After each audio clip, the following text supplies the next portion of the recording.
morning, good afternoon, good evening, wherever you are in the world. All I know is that it's afternoon for me in Washington, D.C., and it's 12 noon or around 12 noon it's 12:30 in LA,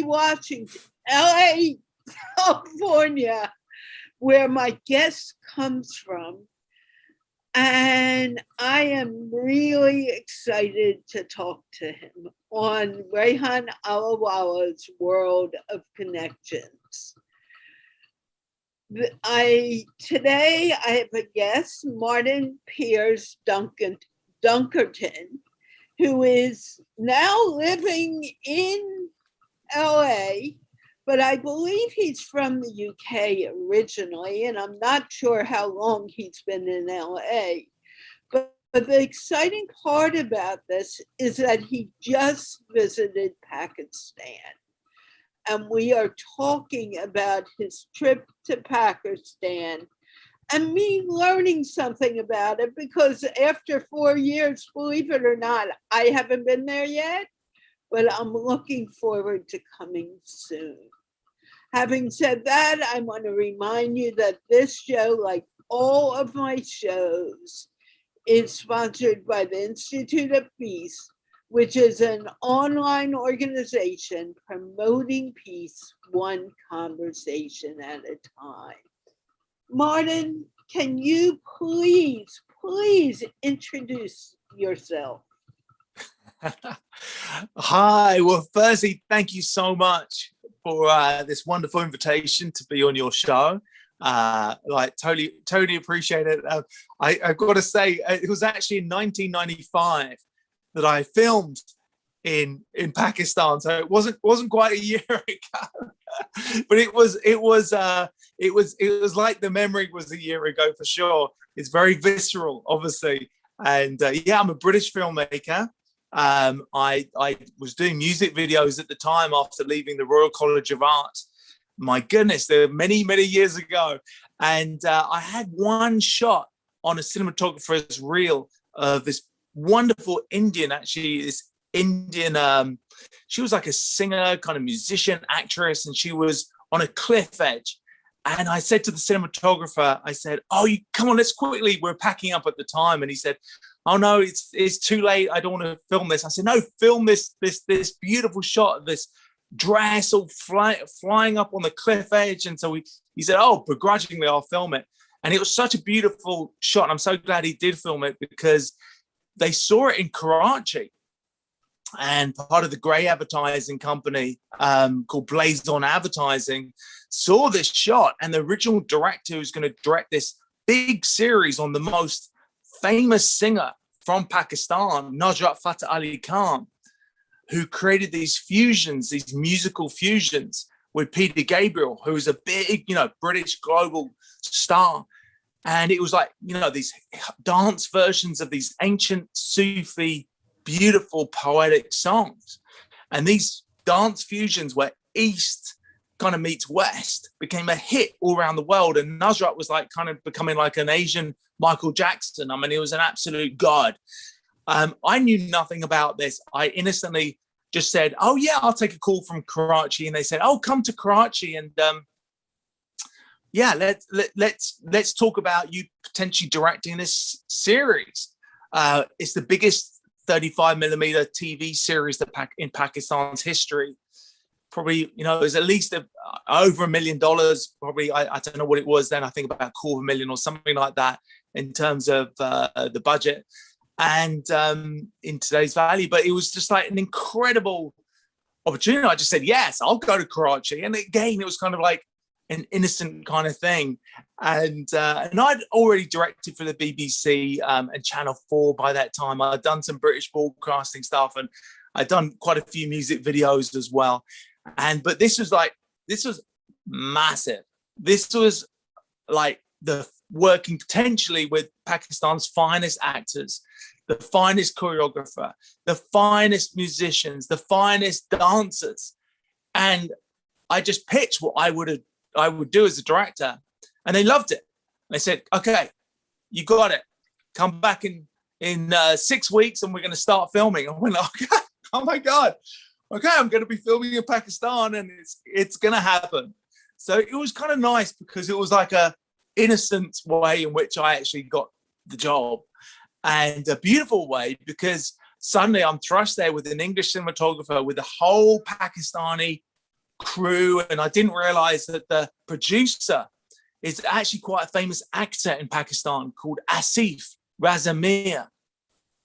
And Asif Razamir is actually he's big around the world because he's Canadian Pakistani, and he's, since becoming an even bigger star than he was when he was producing our TV series. So suddenly I'll never forget the scene.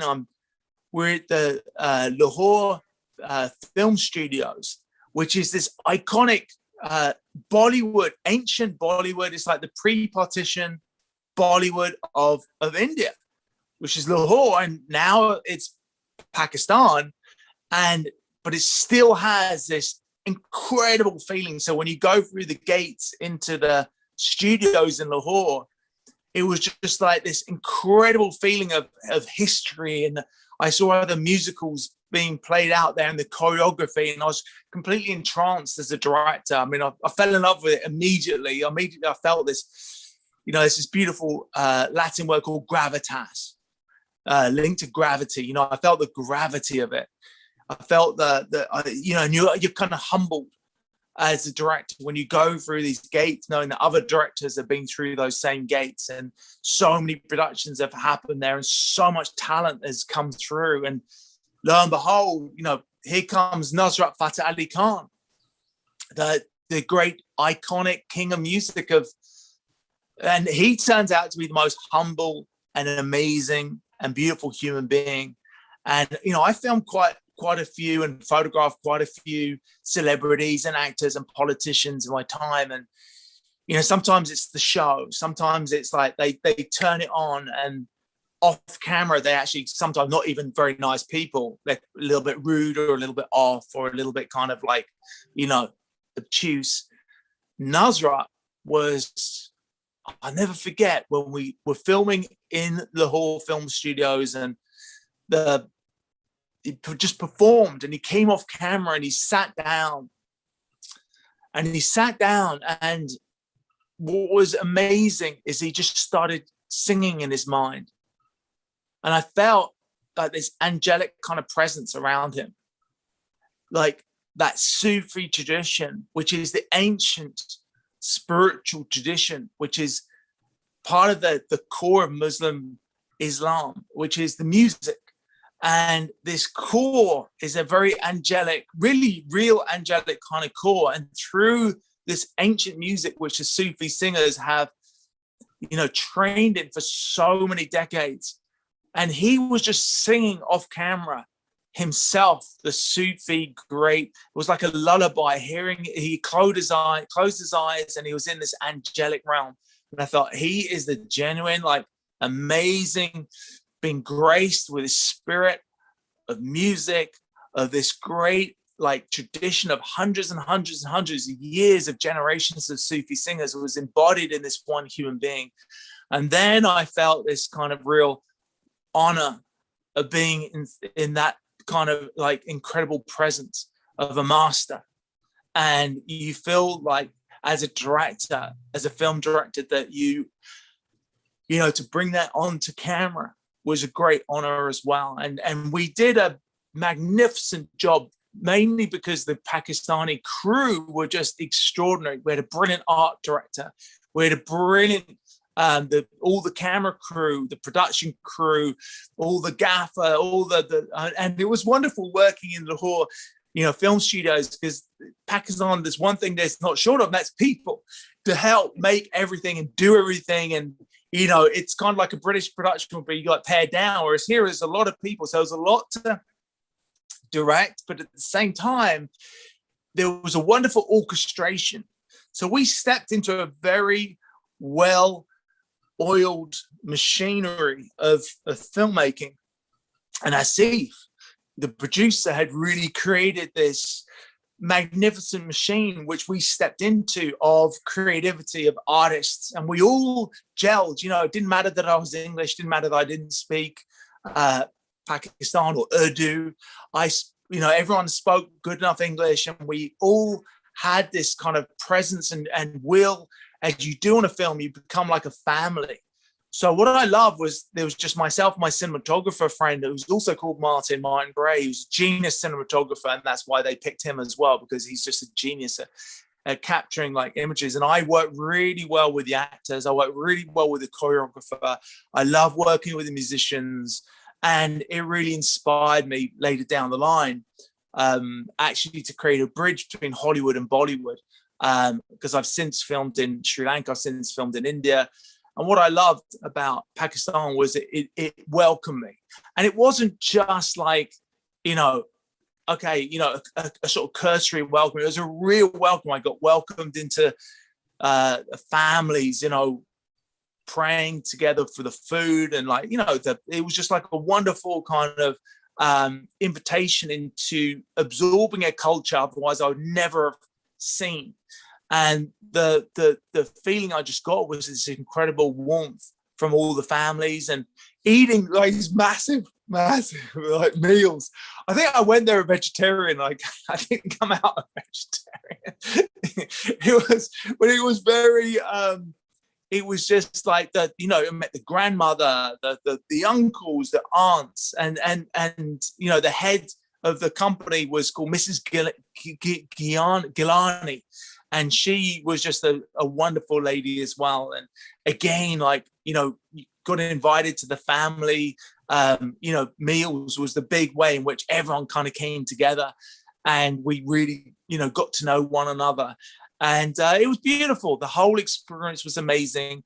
And we filmed just all around Pakistan, and I'll never forget, we one time we filmed on a beach, and in the special effects afterwards, we Asif wanted to create this kind of fairy tale, like dreamlike sequence. So as a director, I was like filming, and we have, you take on board special effects and what's going to be put in there later. And we knew there was going to be a castle that was going to be recreated on this Pakistani beautiful beach.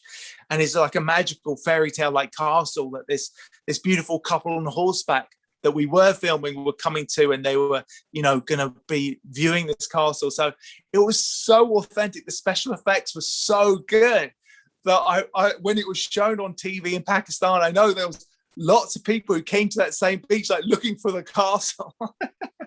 Of course it was make-believe, of course it's fairy tale, but that is the magic of filmmaking, and the magic of making movies is that you are recreating, a world, a universe. And we did it brilliantly and brought the Sufi music to life on camera. And I believe the TV series was actually shown to about 100 countries afterwards. I think it played on Pakistan TV for about a year straight through. So it was a massive, great big 35mm TV series. And ultimately, each portion was like a chapter and a song. So we edited the film. I remember we're leaving Pakistan. It was just before Christmas, and we went to Singapore. So all the post-production at that time was in Singapore. So Asif brought me to Singapore, and I was then thrust in this new world, and there I really didn't know anyone, but it was great to see the film kind of be pieced together. And at the time, I'll never forget, Asif had his children, and we saw his kids, and then I actually got in touch with Asif recently, literally only a few months ago, after all these years. And his son, Ahad Razamir, has become, I knew him as a boy, and now he's like a big star in Pakistan. He's become an actor in his own right. He's played Hamlet in Canada, in I believe Toronto, and now he's like a bit of a superstar in Pakistan, Ahad Razmir, and I think in India as well. I think he's crossed over and gone into Indian TV, and so it was great. So we all had a chat together, and it was great reminiscing with Asif, and there's still that great bond because, you know, when you work with someone so closely, you know, you do become like family. So it was like an old family member, and it was like reconnecting literally just after around Christmas this year. And we reconnected and just caught up. And then his son came on board the call, and I looked him up and went, oh my God, he's a real veritable superstar in Pakistan, like a big movie star. So it was great. And, you know, I knew him when he was, I think, you know, just a kid, you know, little boy. And now so that was really nice. So we rekindled and we would love the series to go back on air some way. And I'd love the BBC in the UK to show it, and I'd love it to be, you know, seen. So we were talking about that, and he's got a color company now as well, where he basically can make from video, he can take it and turn it into this beautiful color. So he's got a whole massive company. He works with Disney, Steve works with all his companies. So we can take the original series for TV and then make it like again and rekindle it. We'd love to do that. So that was a wish that we put into the ethers, as it were, to rekindle this for the world, because Nusrat is a star, and as we know, he passed away unfortunately just a few years. So to be honest, what we created with at that time is the biggest and the only footage of Nusrat on that level that actually exists in the world. So we feel like we were part of this great moment in time, this legacy that we've created, and we would love that to be shown to the next generations, to bring Nusrat music. You know, I still meet, say, someone I was just on a call like recently, and it was I discovered it was someone actually in India. So a lot of India love Nusrat Fateh Ali Khan. They love Nusrat. They love the music. And he really went around the world, and he's a global. So we want the TV series to go back out into the world. Why not? And it'll be great fun, and have Nusrat seen for the next generations as well and to come. Wow. So yeah, big old experience. So it wasn't recent. I just assumed it was a recent trip. I posted a Facebook memory on my post, just like saying, hey, well, this was just such a magnificent experience. And you know, sometimes I post things from, you know, yesteryear of certain films or shoots, you know, that I might have been on in various countries, you know, wherever it was around the world, that I had the, you know, fortunate pleasure of filming. But this one obviously is very, very strong and reconnecting with Asif as well. So I just posted literally the other day, and then you know, Rehan got in touch with me, and you got in touch with me. So this has all happened very quickly, which is great. We want to bring this to the world, and that's why I'm really happy to be interviewed by you, and it's such an honor to have this interview. So it's very good. Thank you.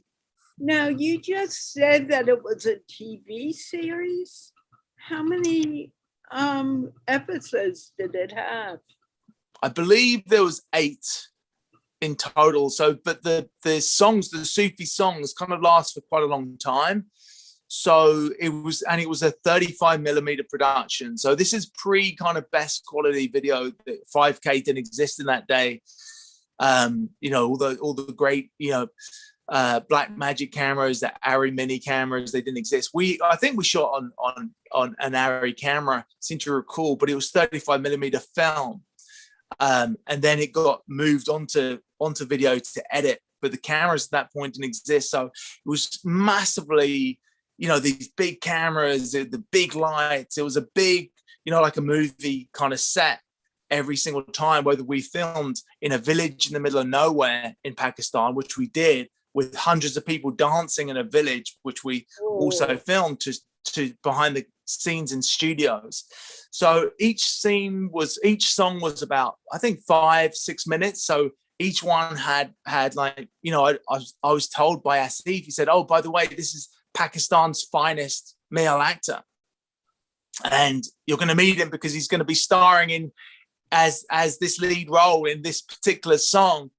And that was a magical, that was a wonderful piece of filming. And we had big, massive, great pyrotechnics in that one. So that one was pyrotechnics, things, big explosions, and then this star actor was coming back to his wife, and it was, her laying petals on the battlefield. It was some big scenes sometimes, really.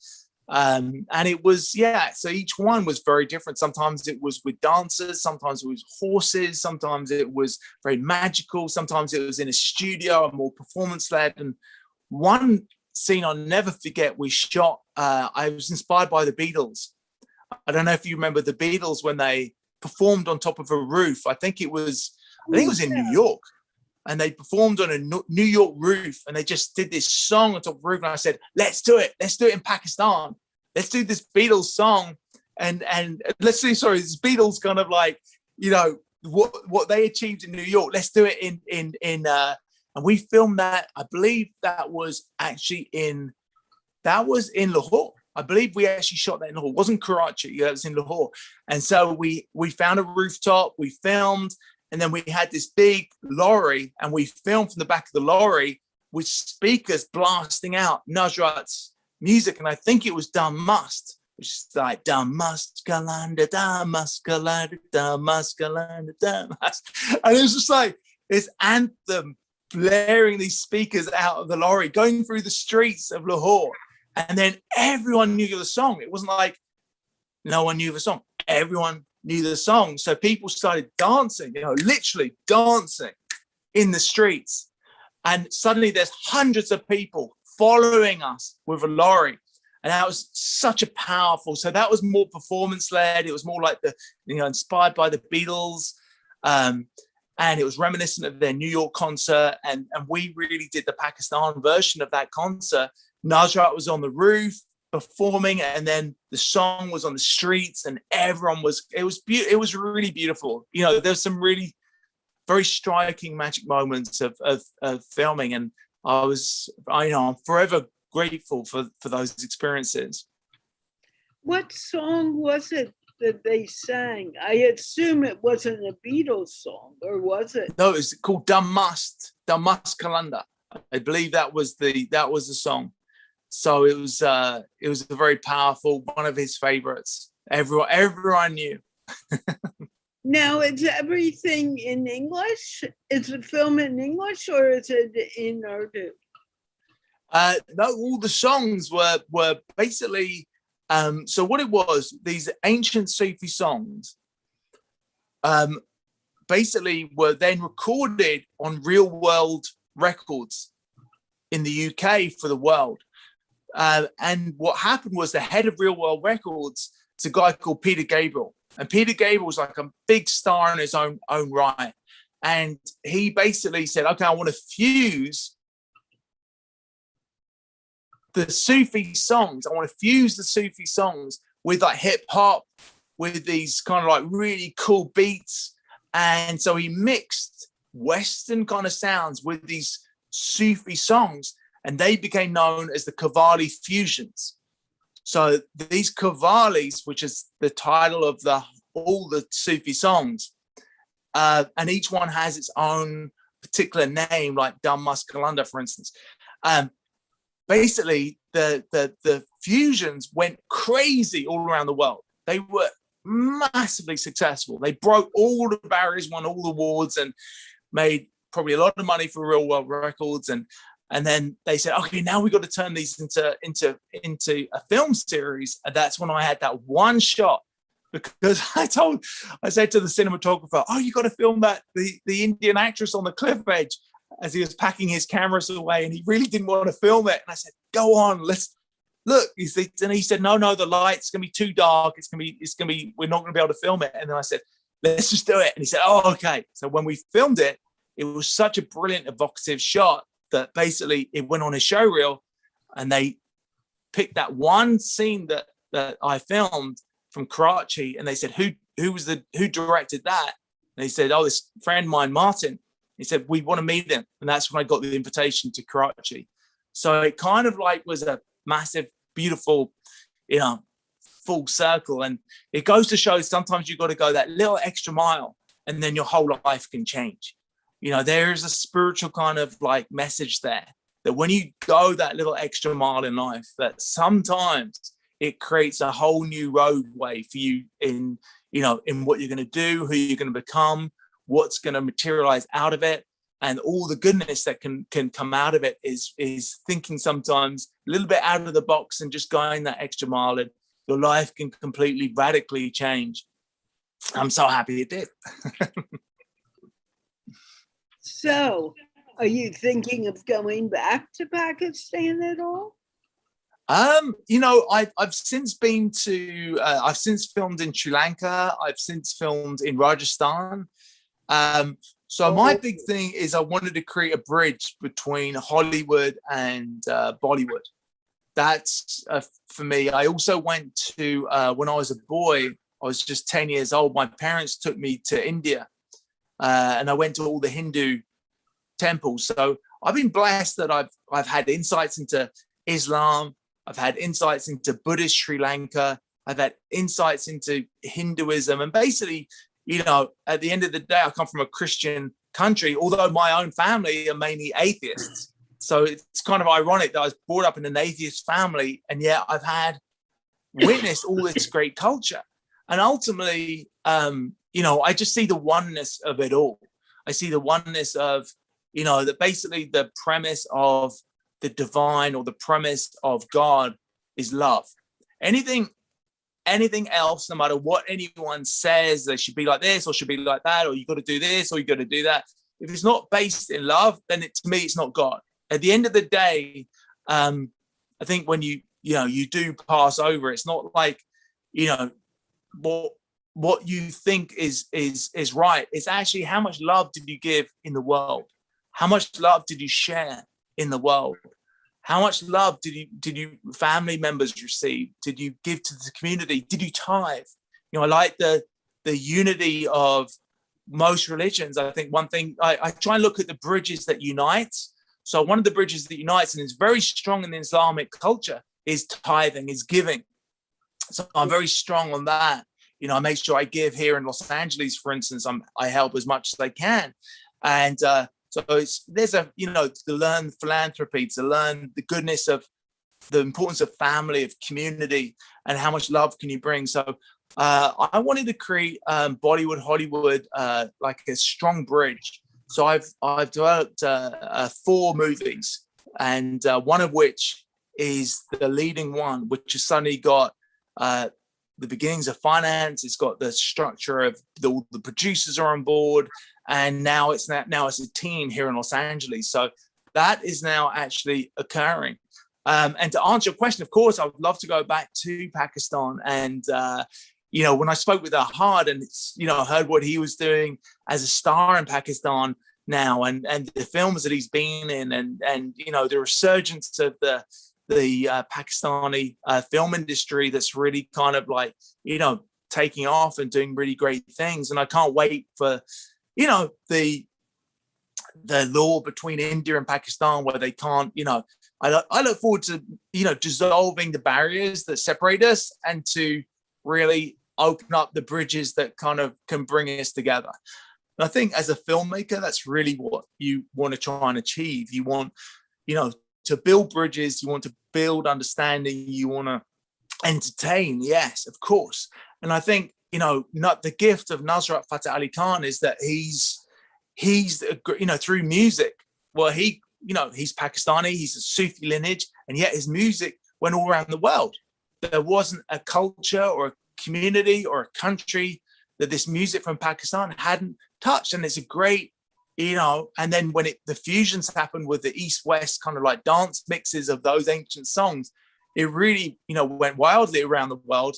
And, maybe 1 billion or so people more have heard his music. So I think music is a great bridge builder. And I'm just, I've created the Bollywood, Hollywood kind of like fusion for me is like all based around the music that we can bring to the table that will, inspire people to dance, people emotionally to feel, emotionally to connect with their spirit, connect with their soul, and really feel, more in love with that person who might look different to them, more in love with that person who's not quite who they think they should be or who they are because of culture or their skin color or whatever it might be. It's actually looking deeper to the resonance of them as a human being on a soul level, which I think is the most powerful thing we ultimately as human beings are evolving towards. And, we always have these great conflicts around the world, and we have these conflicts inside ourselves. And ultimately, no one's perfect, but we move through that to a place of grace and a place of love. And, ultimately, I'm not perfect. No one's perfect. And we do it stumbling sometimes, trip up sometimes. We're not perfect. But we always have that mindset that we're moving more towards the gravity of love. And Sufi, the ancient songs, Nusrat Fateh Ali Khan, remember I described the moment when he was singing off camera and he was in that state of grace, that lullaby in his mind with the ancient Sufi songs in his mind that were playing out. And he's just singing them under his breath to himself. And I knew he was the real deal. He was authentic. He was like an angel in a human body. And so I just always, forever blessed and forever thankful. Sounds like a wonderful experience. Did you get to do any traveling outside of your filming when you were there to kind of get a feel for the culture? Yeah, I mean, Karachi's more of a modern city. And it's just the people and inviting to the family dinners and things like that, which is great. I think just the ancient quality of Lahore. I never forget, we went to this poet's house, and I'll never forget, all the wood was all ornately carved, and it was just like this beautiful home of this poet. And I just you felt like this kind of amazing quality. So in between filming, we're always visiting other places, or being invited for dinner here or tea over there, or the chai. I think chai was every day virtually. I always enjoyed my chai. And so yeah, it was the filming brought us into the right into the countryside, to little villages that we'd be exploring, and just meeting village communities, and then going to the ocean and by the beach, and then back to the metropolis of Karachi, and then the political capital, which is Islamabad, which is more kind of organized. So each one had its own character. Lahore for me was the one that struck me in the heart because, the ancient, well, I shouldn't say ancient, but like the pre-partition Bollywood of India, which is now the Lahore film studios for the whole of Pakistan, and still has that, you feel the resonance of all the filmmakers who have ever filmed and being humbled by that, was quite very special. But, the family really around us was the film crew, and that was quite extensive. So, you never forget Ahad and all the people who worked on the crew. I do wonder where they all are now, and I trust they all, have thrived and done well. And Asif gave me some update this, around Christmas. So it was great to reconnect with Asif, and one day I do look forward to going back to Pakistan when the time is right, and I really look forward to that. Wonderful. Do you have any words of wisdom that you want to leave our audience with? Words of wisdom. Wow. Well, what I would say is I mean, as a filmmaker, it's really a passport to go around the world. So I've experienced incredible things all around the world, and had these incredible experiences because I wanted to make a film, and basically it took me there. And the one universal thing that I've learned is that we all want the same thing. We all want to be loved. We all have a great need and wish for community. We all have a desire to be connected, And yet we're very strong in our culture or our religion or our own communities. And so we think we are different and therefore separated. And actually, you know, I think if you do believe in anything divine, I think the one thing that unites everyone is the divine blessing of the universal energy that you could say is God, is the divine energy, which is universal. It's in everything to me. That's it's the light inside you. It's the light inside me. It's the light that shines from a star. It's the light that shines from a flower. It's the light that shines when you touch a tree or look into a dog's eyes. You know, you see all of creation in the wildlife and nature, you know, the oceans. And I think our big thing for the planet that should unite us is our wish to protect the earth, is our wish to protect nature. That's the biggest thing. I feel humanity is at a precipice right now. And in terms of where we are, it's now we all must come together to actually create a system where we can all thrive as humanity.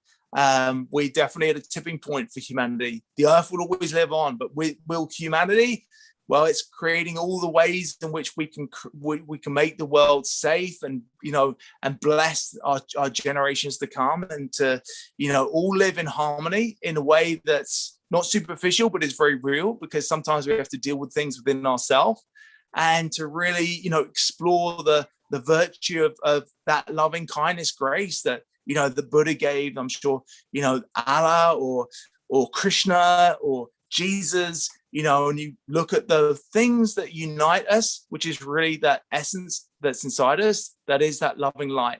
And just recognizing when you see someone else that you might feel is different, that loving light within inside them. And I think that is my final wish for myself and for others, that we just, you know, love a little more. Wouldn't that be great? I agree with you wholeheartedly. And I often say on my shows that no matter if you're in England or in the United States or Pakistan or India, one thing never changes. We all breathe the same air, and we all live because of this air. We start the moment we're born, and when we leave, it's gone. And the point is, why can't we see it and realize how connected we are? Yeah. Well, thank you for your role, because that's your role. You are a great connector. You are connecting us with, you know, who knows who's going to see this, who might go, oh, wow, you know. And so you are, that's what you brought to the table. So bless you and thank you so much, and for connecting us all. Thank you so very much, Martin. Having said that, I think we're coming to the end. We've been speaking longer than I expected. In any case, thank you for taking the time to speak with me. Audience, thank you for listening, whether you see it on replay or you saw it live. And I will be back with more interviews for Rehan Allahwala's World of Connections. And remember, this show, like all of my shows, is sponsored by the Institute of Peace, which is an online organization promoting peace, one conversation at a time. And can we wave goodbye, Martin? Bye, everyone. See you Bye-bye. later. Thank you so much. Such an honor.